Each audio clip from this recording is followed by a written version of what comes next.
And now, it's time for another Dice Tower review with Tom Vasel. Hey everybody, I'm Tom Vasel, and today we're taking a look at Rajas of the Ganges, the Dice Charmers.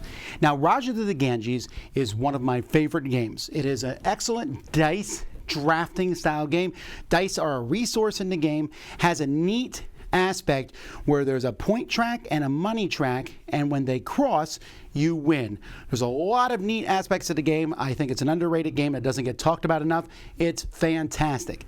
This is the roll and write version of it, where you roll dice and write down how things work. Now, sometimes these games are very different than the board game they're based on. Sometimes they're similar. Let's take a look and see where this one lands.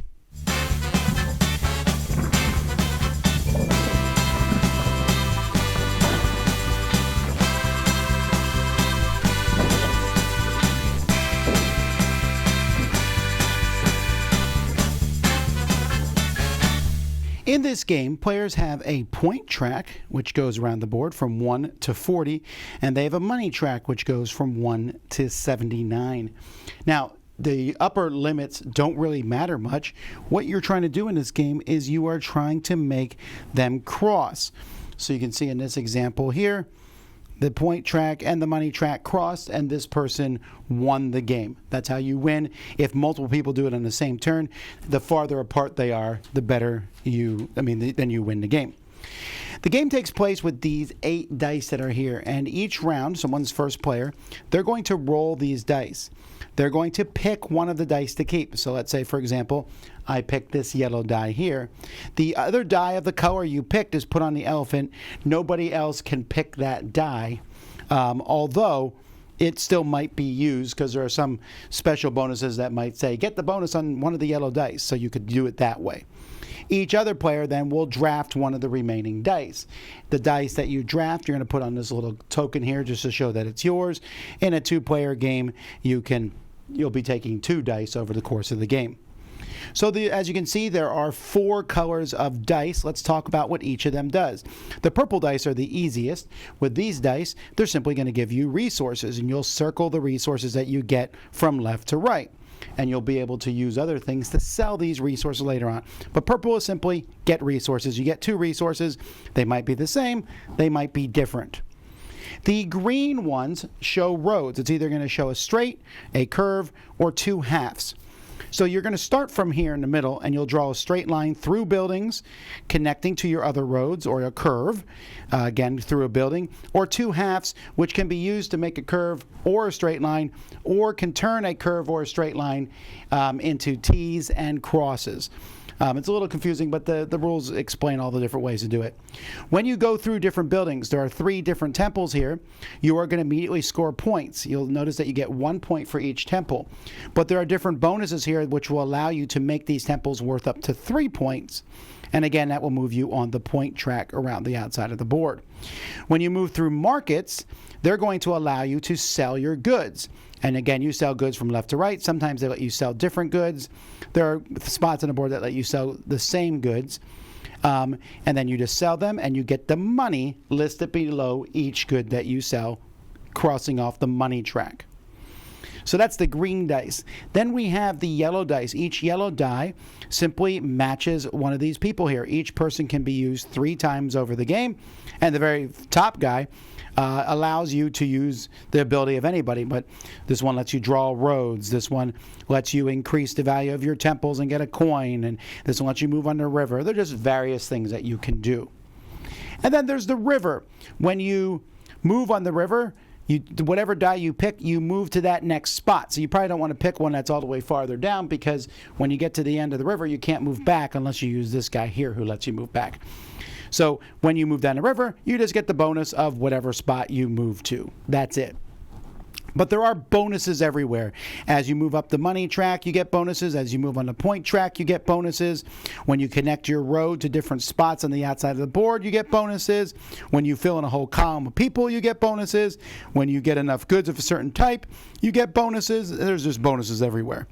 And so you can use those bonuses. You also have karma. You start with 1, and there's other ways to get karma. Karma will give you a victory point once you get the 3rd one, but karma is used to re-roll the dice. Now, this map is slightly different. This is actually the alternate map that's in the game. This is the original map. They're very similar, but you can see there's differences here between Karma. The layout of the buildings is different, and the river is different. But pretty much everything else is the same on each one. They're just slight variations of the same map. And that's it. Once everyone has drafted a die, you give them to the next person. That person re-rolls the dice, keeps one, puts the other one on the elephant, and we go on. Not a lot to say here with components. The dice are fine dice. The elephant's a waste of time.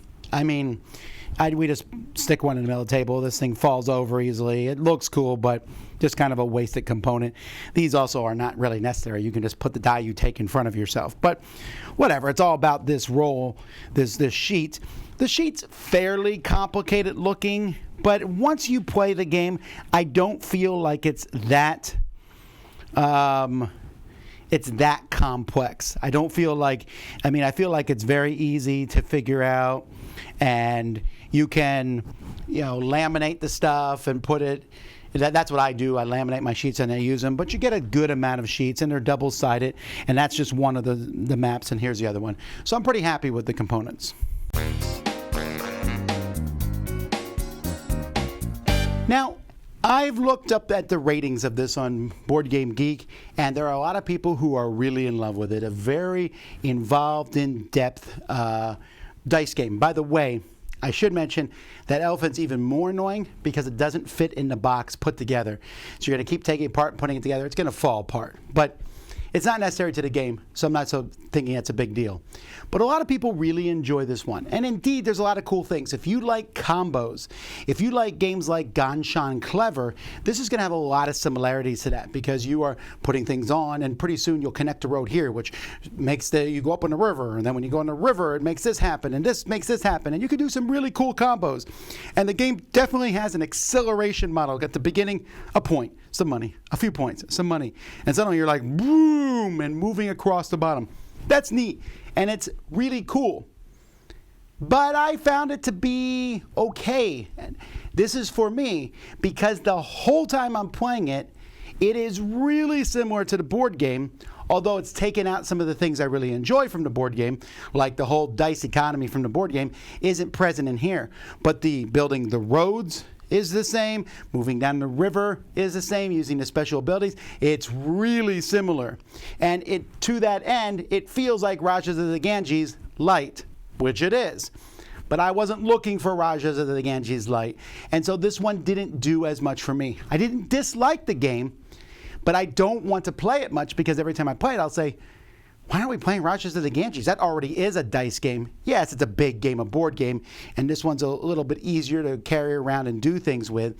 But I just was like, I found it to be okay. I also found those two half-road, that die, I found that to be so confusingly stated and written, and it took me the longest time to, okay, so you can't use those to just put half a road into a spot. But you can use it to make a T on a road that's already out there, and I just would have rather than put a T on the die or something to that effect. That's not a huge deal, but that was the one thing I was like, I just felt a little annoying. The taking a dice is a neat idea. I take a die, you can't take that die. And when I take a die, I also basically cut that whole color off. So if I take a river die, nobody's moving on the river that round, unless, of course, they have some bonus that allows them to do it. It works well. Now, people will be upset, possibly, by my rating of this because I'm saying it's decent, it's good, I'd play it. And you're saying, but a lot of people would like the game. Sure, but at the end of a review, the rating reflects on how much I want to play it. And for me, I can take or leave the game. And a lot of that is due to my affection for the mother game, Rajas of the Ganges. If you don't have that, this may be a fantastic roll and write for you. And I'm definitely not in any shape or form saying that this is a bad game. I think there's a lot of cool things in it. But there's also a ton of roll and write games out there. And so I would prefer to play one that feels unique and interesting and different. This one feels like a lot of other ones, and it feels like its mother board game. So I'd rather play one of those other games instead of this one. And if that's the most negative thing I can say about a game, that's not too damning against the game. It is just a another cool roll and write, and you may find it fantastic. So if it interests you, check it out. Fantastic little game for many people. For me, it just felt like a shadow of another game, and that's less interesting. I'm Tom Vasel, and you've been watching the Dice Tower. Dice Tower Judgment, interesting roll and write, but I just found it to be too similar to the board game.